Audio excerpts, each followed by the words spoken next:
প্রাণ প্রিয় শ্রীনগরবাসী, মুন্সিগঞ্জবাসী, আপনারা সকলে কেমন আছেন? আমাদেরকে ভালো রেখেছেন কে?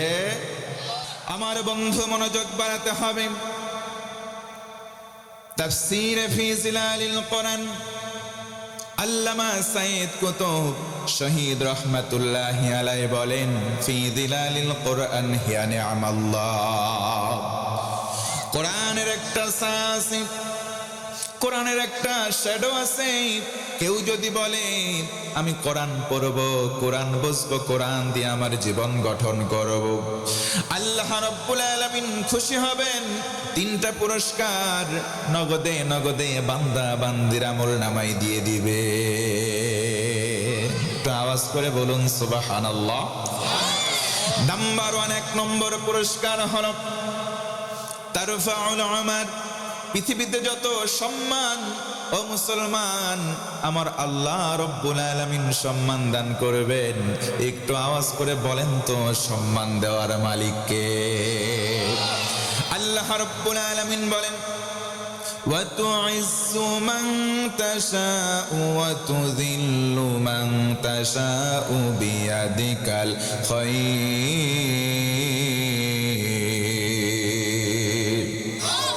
একটু জোরে বলেন আল্লাহু আকবার। আল্লাহ রাব্বুল আলামিন বলেন, বান্দারে সম্মান দেওয়ার মালিক আল্লাহ, বেইজ্জতি করার মালিক আল্লাহ।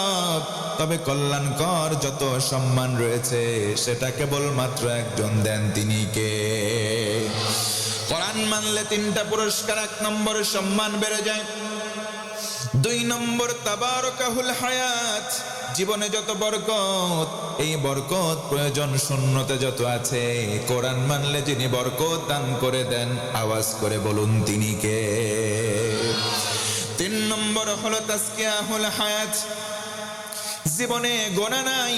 ও মুসলমান ভাই, একটু আওয়াজ করে বুকে হাত দিয়ে বলেন তো, হুজুর আমার জীবনে গোনা নাই, এমন কোন মানুষ তো একজন এখানে আছে নাকি? তার মানে বোঝা গেল সবার জীবনে গোনা আছে। কেউ যদি কোরআন মানে, কেউ যদি কোরআন বসে আর কোরআন দিয়ে নিজের জীবন গঠন করে, আল্লাহ রব্বুল আলামিন তার জীবনের সগীরা গুনাহগুলো মাফ করে দেয়। আমার বন্ধু, মনোযোগ বাড়াতে হবে। নীতিবান মানুষের বড় অভাব।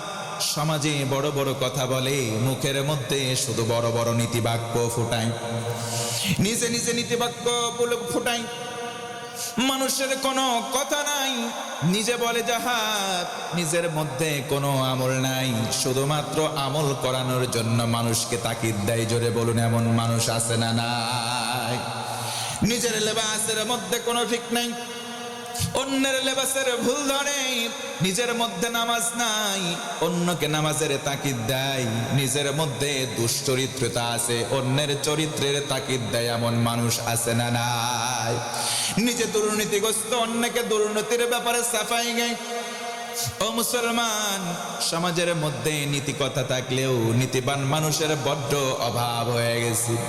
আমরাও নীতিবান হতে চাই। নীতিবান হতে গেলে 5টা গুণ। নাম্বার 1, 1 নম্বর আল্লাহর ভয় অন্তরে জাগ্রত করা লাগবে। মুসলমান বলেন তো, আল্লাহকে ভয় করার দরকার আছে না নাই? আল্লাহকে কেউ যদি ভয় করে চলে, তারে বলা হয় মুত্তাকি। ও মুসলমান, আমরাও যদি আমাদের কলিজায় আল্লাহর ভয় লালন করি, আল্লাহ রব্বুল আলামিন আমাদেরকেও মুত্তাকি বলে আখ্যা দেবেন। কেউ যদি মুত্তাকি হয়ে যায়, কেউ যদি আল্লাহওয়ালা হয়, আল্লাহর ভয় যদি কলিজার ভেতরে লালন হয়ে যায়, আল্লাহ রব্বুল আলামিন এই ব্যাপারে আদেশ দিলেন, বান্দারে সমাজে যখন চলবা তুমি আল্লাহকে ভয় করে চলবা। সমাজে যখন চলবা আল্লাহর ভয় জাগ্রত করবা। আল্লাহ রব্বুল আলামিন বলেন, ইয়া আইয়ুহাল্লাযীনা আমানুত্তাকুল্লাহা হাক্কা তুকাতিহি ওয়া লা তামুতুন্না ইল্লা ওয়া আনতুম মুসলিমুন।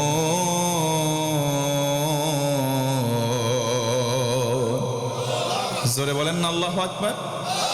আল্লাহ রাব্বুল আলামিন বলেন, বান্দারে তুমি যদি মুমিন হও, তুমি যদি ইমানদার হও, আমি আল্লাহ বললাম গোলাম তুমি আমি আল্লাহকে ভয় করে চলো। ও মুসলমান, আল্লাহ যাকে আদেশ দিলেন ভয় করার, আমরা যদি আল্লাহ বাদে অন্য কাউকে ভয় করি, সেই তাকওয়াকে আমার আপনার ভেতরে আসবে নাকি?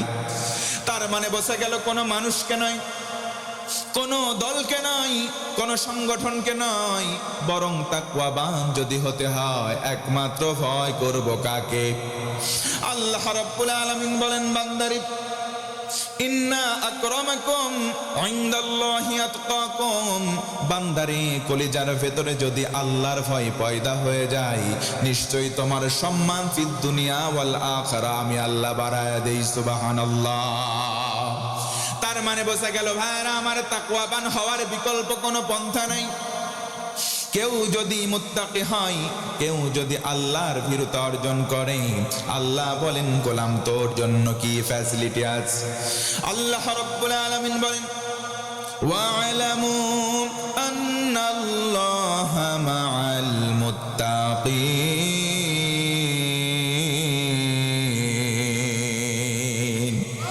জোরে বলা লাগবে আল্লাহু আকবার। আল্লাহ বলেন ওয়া'লামু, বান্দারা জেনে রাখো, আমি আল্লাহর এলান, আমি আল্লাহর ঘোষণা, নিশ্চয়ই যার কলিজায় আল্লাহর ভয় আছে, আমি আল্লাহ তার সাথে আছি। সুবহানাল্লাহ। আল্লাহ আমার আপনার সঙ্গে থাক, আমরা চাই কি চাই না? ভাইয়া জোরে বলেন, চাই কি চাই না? আল্লাহ যদি কোনো বান্দার সঙ্গে হয়, তার কোনো চিন্তা, তার কোনো ভয়, কোনো ডর কিচ্ছু নাই। ও ভাইয়া, তাহলে আল্লাহর সঙ্গে যদি আমরা সঙ্গী হতে পারি, আল্লাহ যদি আমাদের নৈকট্য দেন, আমরা যদি নৈকট্য অর্জন করতে পারি, আমাদের কেমন লাভ একটু জানার দরকার। জোরে বলুন তো, আছে না নাই? আমার বন্ধুগণ মনোযোগ বাড়ায় দেন। কালেমার দাম কত বেশি, এই কালেমার মূল্য কত, আল্লাহর রাসূল বলেন উম্মত উম্মতিরা শুনে নাও। কিয়ামতের দিন ওই মুসিবতের সময় যখন কায়েম হয়ে যায়, আমার আল্লাহ একাকী একাকী মানুষদেরকে ডাক দিবেন, একজন একজন করে হিসাব নেওয়া হবে। বান্দার সামনে দুইটা পাল্লার প্রান্ত দেওয়া হবে, দাড়ি পাল্লা, মিজানের পাল্লা। মিজানের দুইটা দিক। ও মুসলমান, প্রতিটা খাতার মধ্যে গুনাহ লিপিবদ্ধ করা আছে। এক একটা খাতা এত মোটা, এত বিশাল। নবীজি বলেন মাদ্দাল বাসার, চোখ দিয়ে যত দূর দেখা যায় এত মোটা মোটা এক একটা খাতা। খাতার সংখ্যা 99। ও মুসলমান, বলেন তো দেখি আমাদের জীবনেও গোনা কম বেশি আছে না নাই? তার মানে যার গোনাহের পাল্লা ভারী হবে, লোকটা যাবে জাহান্নামে। ও ভাইয়া, একটু আমাকে বলে সহযোগিতা করেন, যারা জান্নাতে যায় আর যারা জাহান্নামে যায়, এই দুইটা দল কি আল্লাহর কাছে কখনো সমান হতে পারে?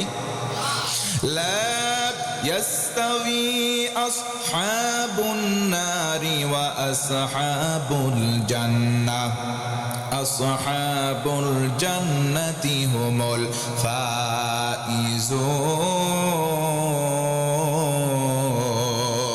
ফাইজুন।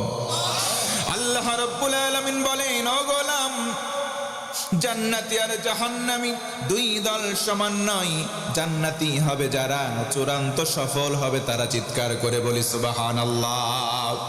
ওই লোকটা চিন্তা করবে আমার কোনো নেক নাই, নেকের পাল্লা সম্পূর্ণ ফাঁকা। আল্লাহ বলবেন বান্দারা, আজকের দিনে বিন্দু পরিমাণ জুলুম আমি আল্লাহ কোনো বান্দা বান্দির প্রতি করব না। ছোট্ট একটা কাগজের টুকরা ফেরেশতাকে বলা হবে খুদ বিতাকা। ও ফেরেশতা, কাগজটা নাও, বান্দার ডান পাল্লাই দাও। ডান পাল্লার ভেতরে ছোট্ট কাগজের টুকরা দেওয়া হবে। মুহূর্তের মধ্যে নেকের পাল্লা, ডান পাল্লাটা ভারী হয়ে যাবে। ফেরেশতারা এসে বলবে, আল্লাহর গোলাম, আল্লাহর বান্দা, আহলান সাহলান, তুমি এখন জান্নাতে মেহমান। ও মুসলমান, লোকটা আশ্চর্যিত হয়ে বলবে, মা হাদিহিল বিতাকা, কাগজের টুকরায় কি এমন লেখা আছে একটু তাকিয়ে দেখা দরকার। চোখ দিয়ে যখন দৃষ্টি পড়বে কাগজের টুকরার ভেতরে, তখন দেখবে আহারে দুনিয়ার জমিনে বুক মুখ এক করে একবার কালেমা পড়লো। এই মধুর কালেমাটা সেই কাগজের টুকরায় লেখা আছে। বলি সুবহানাল্লাহ। তার মানে কালেমার দাম আছে অনেক বেশি, কোনো সন্দেহ।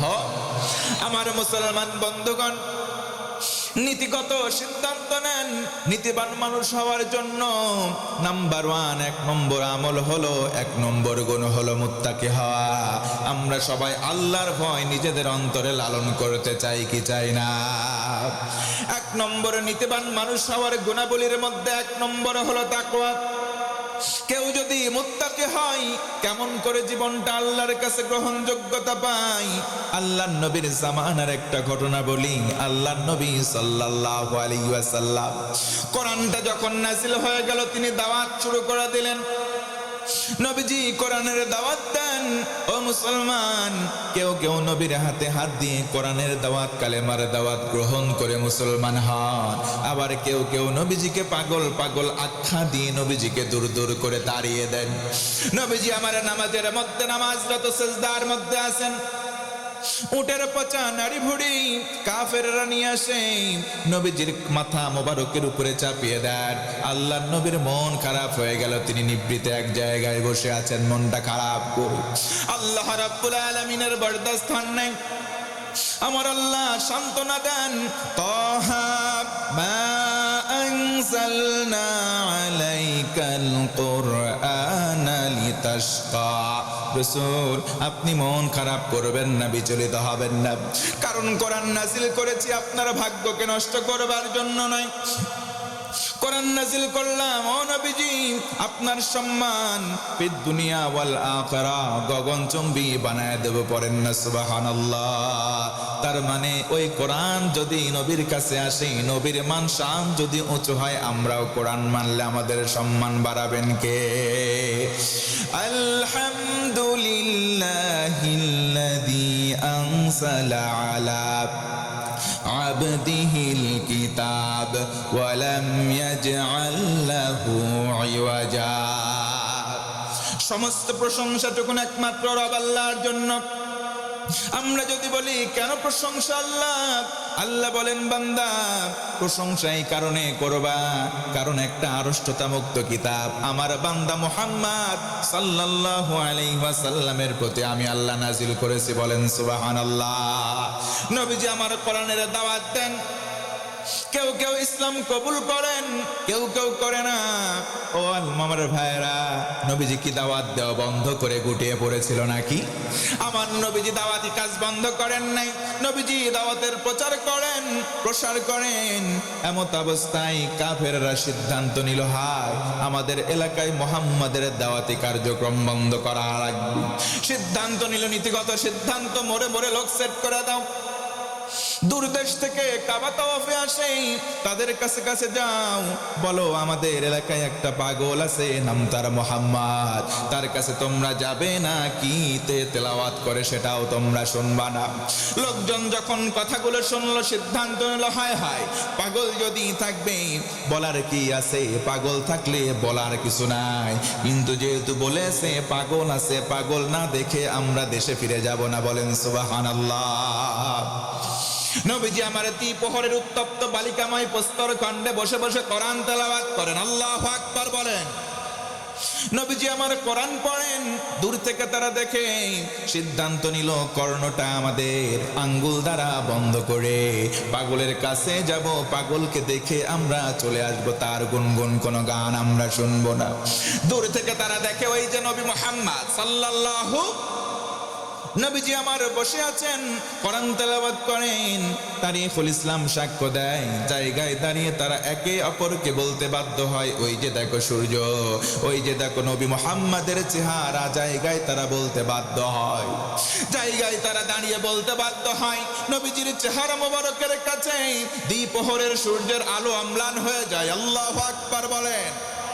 নবীজির চেহারা কত সুন্দর। ও মুসলমান, সাহাবায়ে কেরাম নবীর চেহারা মোবারক দেখে দেখে কি মহব্বত করতেন। একদিন হযরতে আলী কাররামাহুল্লাহু ওয়াজহাহু রাদিয়াল্লাহু আনহু, একদিন, 2 দিন, 3 দিন পর পর অনাহারে আছে, পেটের মধ্যে কোনো দানা পানি নাই। নবীর সন্ধানে গেলেন, নবীজিকে পেলেন না। সাহাবীরা আহলে সুফফার যারা আছেন তারা বললেন, আলী কেন আসলে?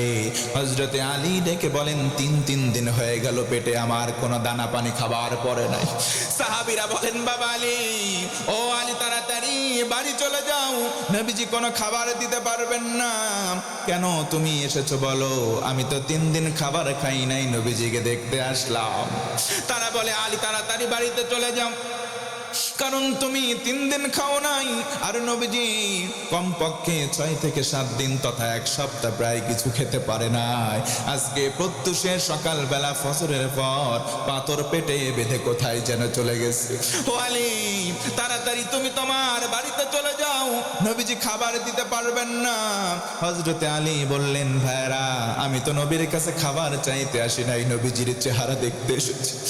আমি যখন ক্ষুধার্ত হই, 3 দিন হয় 5 দিন হয়, নবীর সামনাসামনি চলে যাই, দূর থেকে নবীজির চেহারা মোবারক দেখি, সঙ্গে সঙ্গে আমি আলীর পেটের ক্ষুধা নিবারণ হয়ে যায়।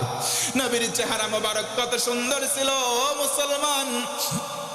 কাফেরেরা দূর থেকে দেখলো, নবীর কাছাকাছি চলে গেল, একে অপরকে বলে, হাই, ওই যে দেখো, ওই নাকি পাগল, পাগল যদি হবে এত সুন্দর চেহারা কেন?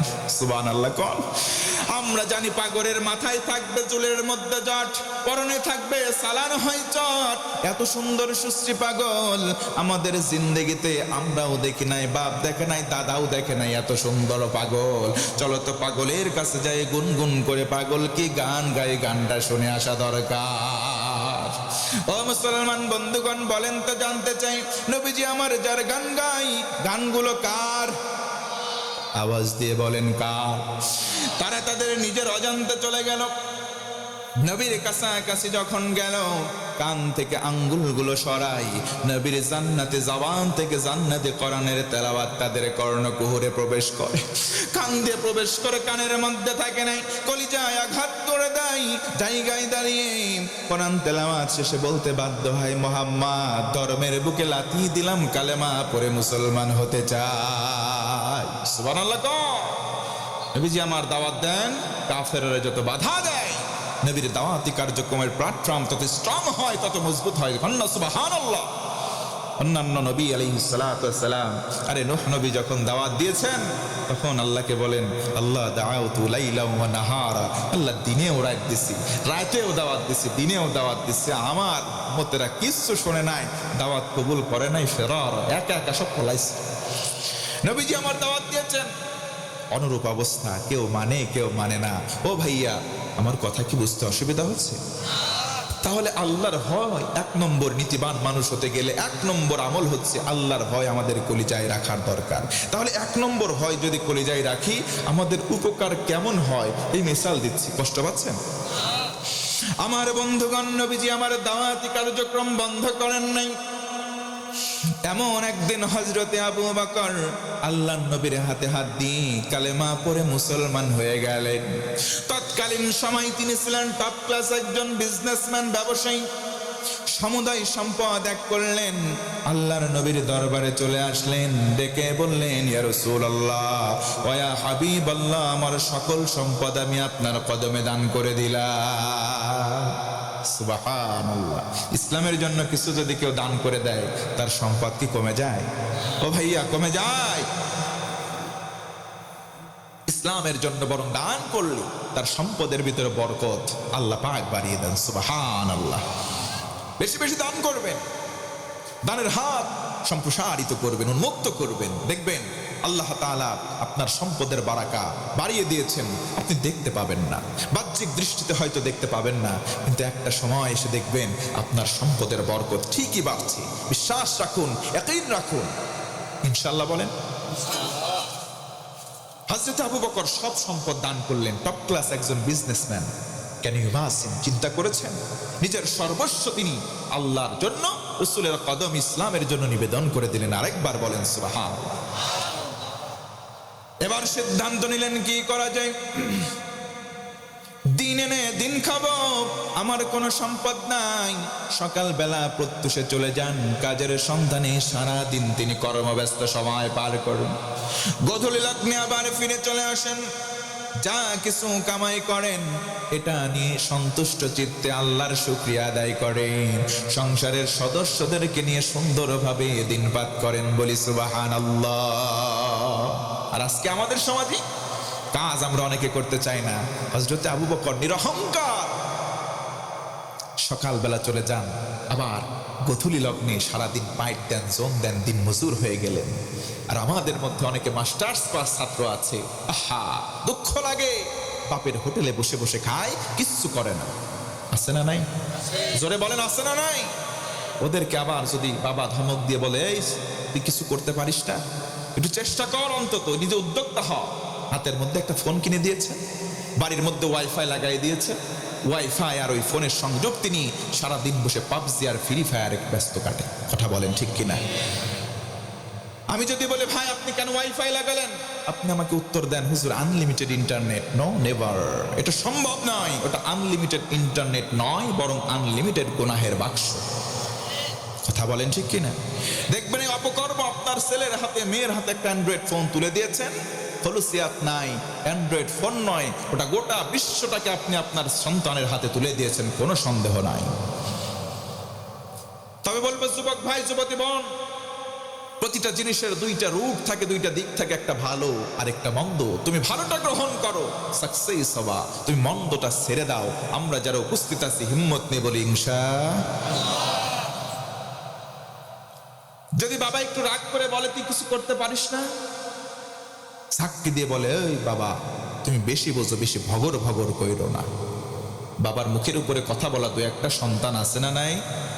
মা যদি বলে স্নেহ দিয়ে, বাবারে তুই কিছু কর, আর কতদিন বসে বসে খাবি? বলে মা এই বুড়ি বেশি কথা বলিস না। এমন আজে বাজে ভাষা প্রয়োগ করা দু একটা কুলাঙ্গার আছে না নাই? এইগুলোকে আমি সন্তান বলবো না, এইগুলো এক একটা নামদারি শয়তান। কথা বলেন ঠিক কিনা? আরে তোর বাবা যদি বেশি না বুঝতো, তুই তো দুনিয়ার মুখ, দুনিয়ার আলো বাতাস চোখে দেখতি না। তোর মা যদি তোকে গর্ভে ধারণ না করতো, তাহলে তুই দুনিয়ার আলো বাতাস দেখতি না। অনেকে বাবা বলে এই বুড়া, এই বুড়ি, আছে না ভাই? জোরে বলেন, আছে না? মদ মাদকতার টাকার জন্য বাপ মাকে কষ্ট দেয়। আহা, এগুলো একটাও সুসন্তান নেক সন্তান হতে পারে না। কথা বলেন ঠিক কিনা? যেই মাকে তুই কষ্ট দিয়ে কথা বললে, আল্লাহ বলেন না, কালিমাতিন উফ শব্দ আল্লাহ ব্যবহার করেছেন, যে তুই এমন শব্দ বান্দা ব্যবহার করিস না যাতে করে তোর মা বাপ কষ্ট পেয়ে উফ শব্দটা ব্যবহার করে। কষ্ট পেয়েছে, অথবা তুই তার বাপ মার আচার আচরণে ক্ষুব্ধ না হয়ে তাদেরকে তুই উফ শব্দটা যেন করিস না। অতএব বাবা মায়ের সঙ্গে মোলায়েম আচরণ আমরা করবো ইনশাআল্লাহ।